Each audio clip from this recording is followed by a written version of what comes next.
ค่ะเป็นขนมไทยที่หาทานยากนะคะแต่ทำไม่ยากใช่ไหมคะค่ะส่วนผสมของเรามีอะไรบ้างคะเชฟใบเตยแล้วก็ดอกกระชายแล้วก็แป้งเท้าใยมันแล้วก็แป้งมันแล้วก็น้ำตาลมะพร้าวน้ำตาลทรายแล้วก็น้ำตาลกะทิเริ่มกันเลยไหมคะเริ่มกันเลยค่ะ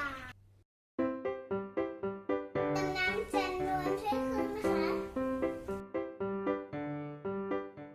ดอกกัญชาเด็ดขั้วสีเขียวด้วยนะคะแล้วก็เทสีม่วงเลยค่ะต่อไปเทน้ำตาลลงดีนะคะเริ่มเป็นสีม่วงค่ะท่านผู้ชมเราพักไว้ให้เย็นก่อนค่ะเอา